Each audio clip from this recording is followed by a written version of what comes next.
Selamat malam, Ibu Bapak, dan saudara-saudara yang dikasihi Tuhan. Syukur kepada Allah yang tangannya selalu giat menolong kita, menyelamatkan kita. Bagaimana keadaan Ibu Bapak dan saudara-saudara saat ini? Kiranya dalam segala keadaan, kita tetap merasakan dan mengalami pertolongan dan penyelamatan Tuhan.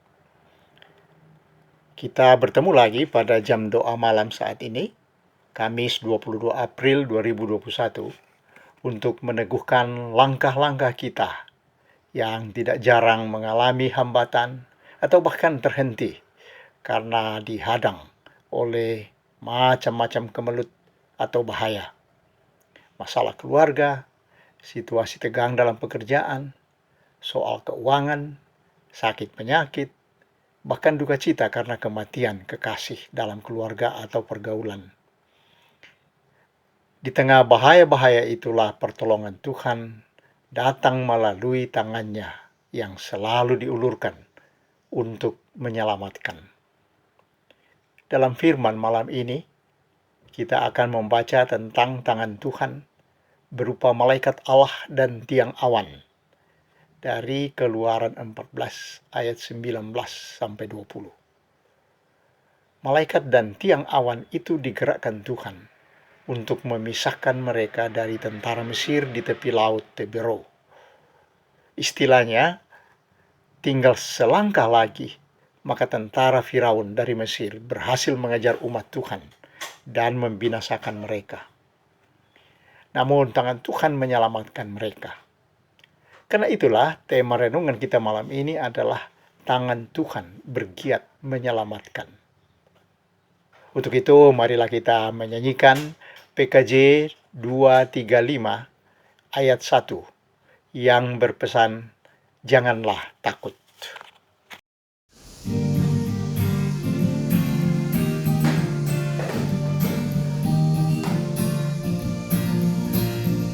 Janganlah takut karena aku sertamu, janganlah bimbang karena aku Allahmu. Aku meneguhkan, bahkan ku menolongmu, aku memegangmu dengan tangan kananku yang membawa kemenangan, yang membawa kemenangan.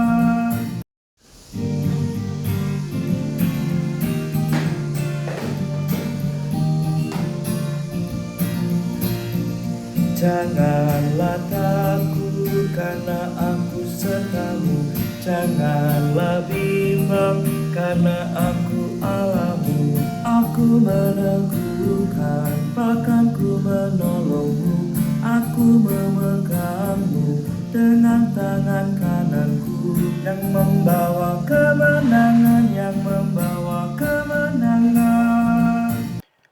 Marilah kita berdoa, saudara-saudara. Ya Bapa kami, Allah kami, terima kasih banyak atas kesempatan kali ini untuk menyanyikan dan merenungkan penghiburan hati kami. Janganlah takut. Karena dimanapun dan kapanpun, tangan-Mu ya Tuhan selalu giat menyelamatkan umat-Mu. Terima kasih atas jam doa bersama seperti ini, di mana kami dapat mendengar firman-Mu maupun berdoa kepadamu. Mendengar kisah hidup umat-Mu bersama Tuhan, dan juga berdoa kepada Bapa yang senang mendengar doa anak-anaknya. Bapa sumber pertolongan kami dalam segala situasi yang sering berubah cepat. Kami berharap saat-saat seperti ini menjadi cara Tuhan memberikan kami pengalaman yang nyata dalam beriman kepadamu dengan setia, dengan tekun, dan penuh pengharapan. Tidak takut menghadapi kehidupan yang berlangsung pada jalan naik dan jalan turun. Kami mohon tolonglah kami, teguhkanlah hati kami, sehingga tidak takut. Kami berdoa dalam nama Tuhan kami, Yesus Kristus. Amin. Marilah kita membaca firman Tuhan, saudara-saudara, dari Keluaran 14 ayat 19-20. Suatu kejadian dialami umat Israel di tengah ketakutan dan ketegangan, atau singkatnya menghadapi jalan buntu. Keluaran 14:19-20. Kemudian bergeraklah malaikat Allah yang tadinya berjalan di depan tentara Israel, lalu berjalan di belakang mereka. Dan tiang awan itu bergerak dari depan mereka, lalu berdiri di belakang mereka. Demikianlah tiang itu berdiri di antara tentara orang Mesir dan tentara orang Israel. Dan karena awan itu menimbulkan kegelapan, maka malam itu lewat, sehingga yang satu tidak dapat mendekati yang lain semalam-malaman itu. Saudara-saudara, apakah Anda pernah mengalami jalan buntu dalam kehidupan? Lalu bagaimana akhirnya bisa diatasi? Dan itulah sebabnya Anda sekarang ini masih dapat menikmati kehidupan.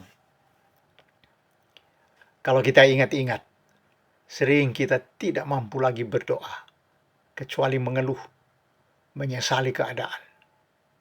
Saking beratnya masalah yang menghambat jalan kita. Demikianlah umat Allah di tepi Laut Tebrau, di gurun antara Mesir dan negeri terjanji Kanaan. Suatu jalan buntu yang menakutkan. Di depan ada laut, di kiri kanan ada gurun yang luas, dan di belakang ada pasukan Mesir yang hendak menghancurkan mereka.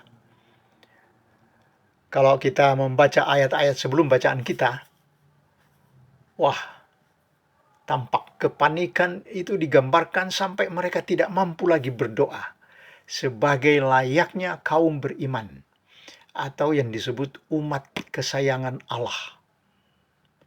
Sebaliknya mereka dalam ketakutan yang memuncak mengucapkan tuduhan kepada Musa dan Tuhan. Ya, kata-kata mereka keras sekali menyergap Musa. Ya, kita baca itu misalnya dalam ayat 10-12. Itu ucapan mereka keras sekali. Antara lain mereka berkata, apa kurang kuburan di Mesir itu, sehingga kami mesti dibawa mati di gurun ini. Kan kami sudah bilang, jangan ganggu kami, biarlah kami bekerja pada orang Mesir, daripada mati di gurun seperti ini. Keras sekali. Apa yang mereka alami? Mereka hampir terkejar dalam perjalanan menuju tanah Kanaan. Raja Mesir itu murka dan menyiapkan pasukan untuk mengejar mereka. 600 kereta perang disiapkan, lengkap dengan perwira perangnya. Ya, ayat 7. Dan situasinya sangat menakutkan. Waktu pasukan besar itu berhasil mengejar umat di tepi laut. Ayat 9. Dan inilah yang sangat menegangkan.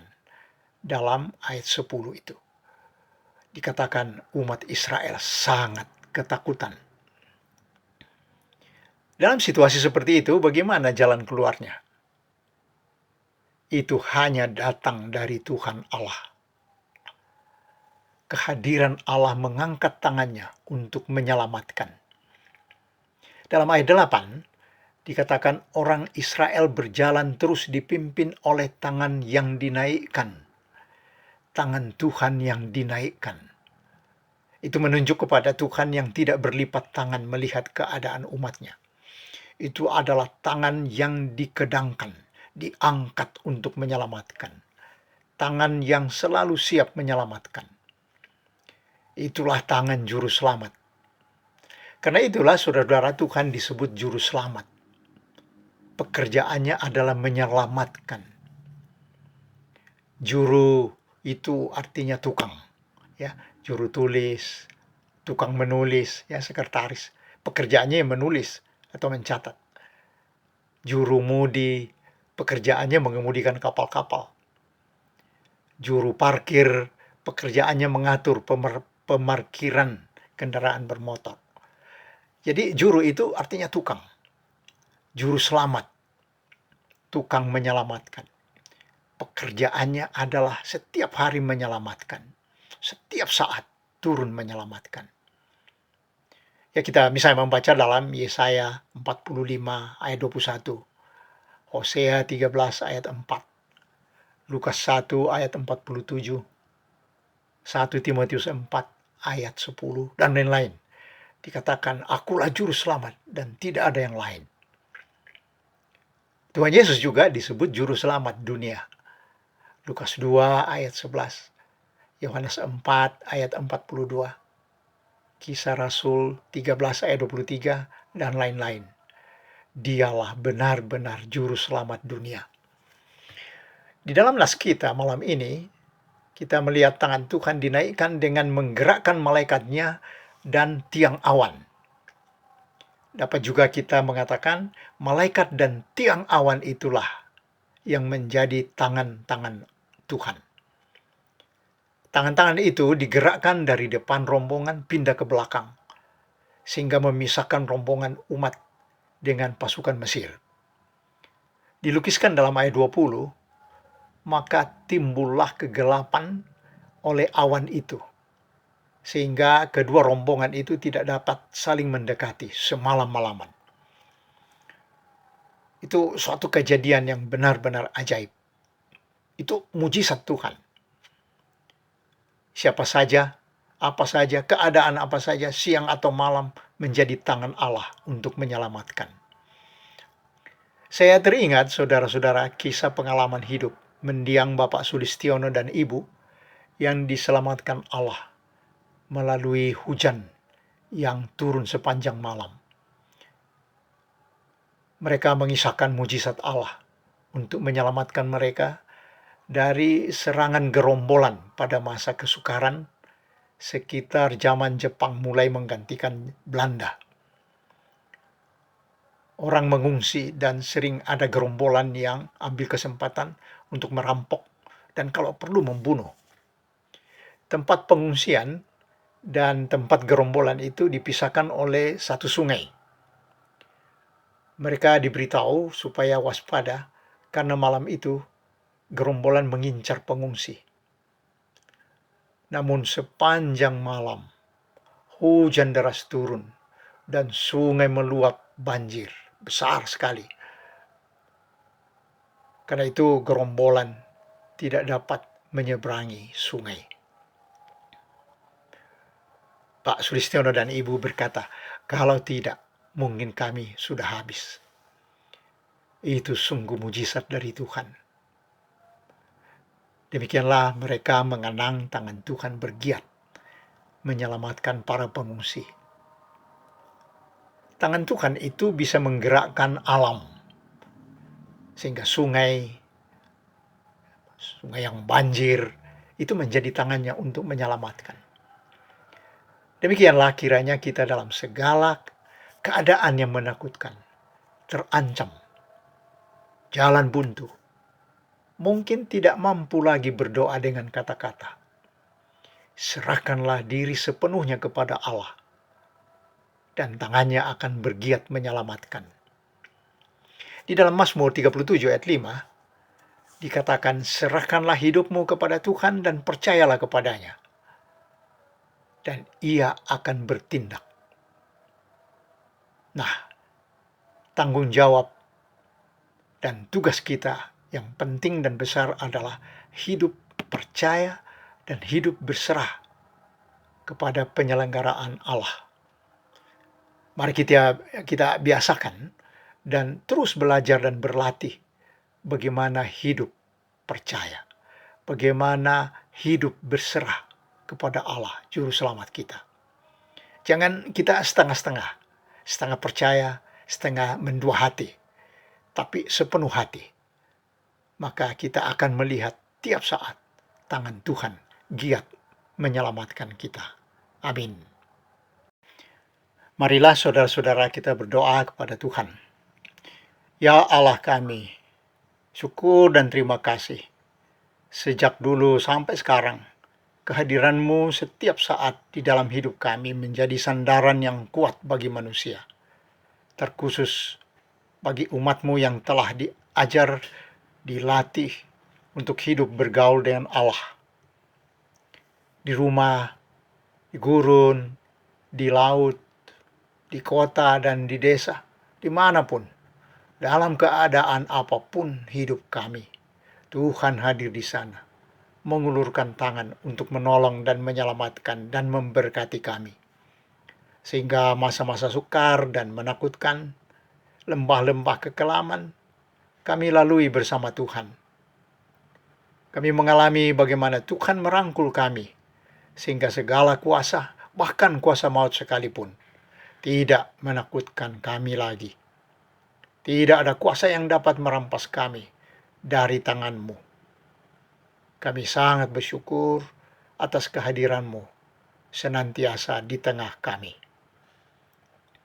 Khususnya di tengah pergumulan dan perjuangan bangsa-bangsa sekarang ini, termasuk bangsa kami, untuk bersama-sama mengatasi bencana-bencana kehidupan yang ditimbulkan oleh wabah penyakit di seluruh dunia. Oh Tuhan, tolonglah kami. Berkatilah usaha para ahli dan pemerintah menemukan cara melindungi dan menyehatkan masyarakat. Khususnya program vaksinasi untuk menguatkan manusia dan masyarakat. Kiranya Tuhan memberkati supaya berhasil.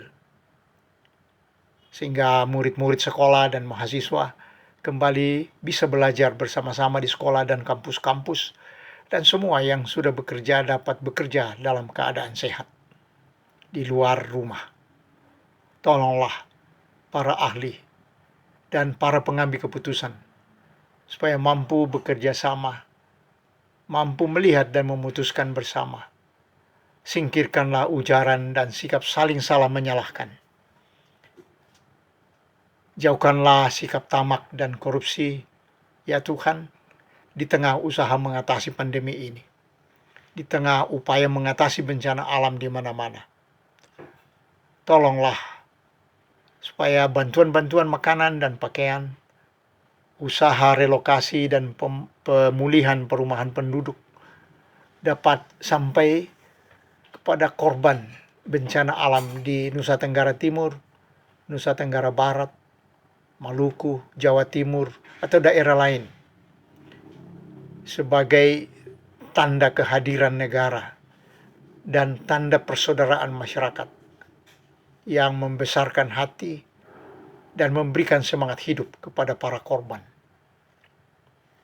Kami mendoakan Bapak Presiden Joko Widodo dan semua pembantunya dari pusat sampai daerah, juga para relawan yang setia mengurus negeri ini dengan sepenuh hati, setulus hati, supaya tetap dilindungi Tuhan.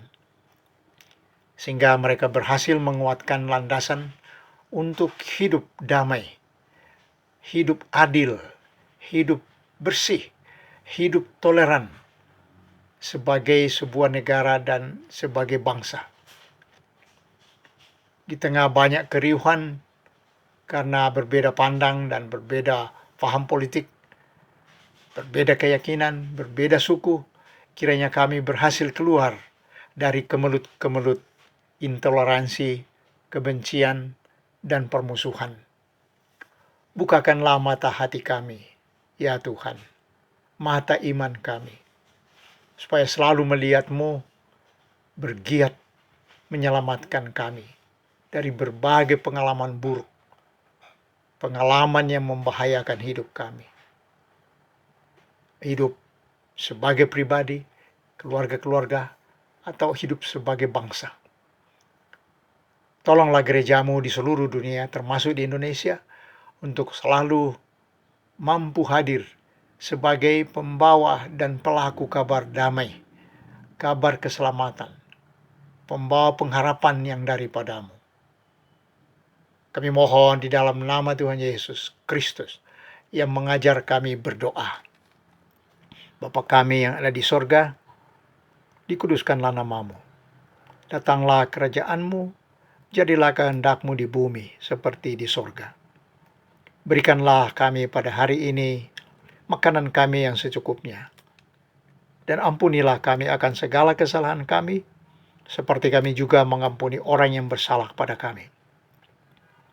Dan janganlah membawa kami ke dalam pencobaan, tetapi lepaskanlah kami daripada yang jahat. karena Engkaulah yang mempunyai kerajaan dan kuasa dan kemuliaan sampai selama-lamanya. Amin. Mari kita mengakhiri jam doa malam ini, saudara-saudara, dengan menyanyi lagi dari PKJ 235 ayat 1. Janganlah kamu takut. Dan dengan penguatan hati lewat nyanyian ini, kita melewatkan malam ini dalam istirahat di bawah naungan Tuhan. Sehingga besok pagi kita dapat bangun dengan segar dan melanjutkan aktivitas kita dengan pesan yang sama. Janganlah takut. Selamat malam. Tuhan melindungi dan memberkati kita sekalian. Amin.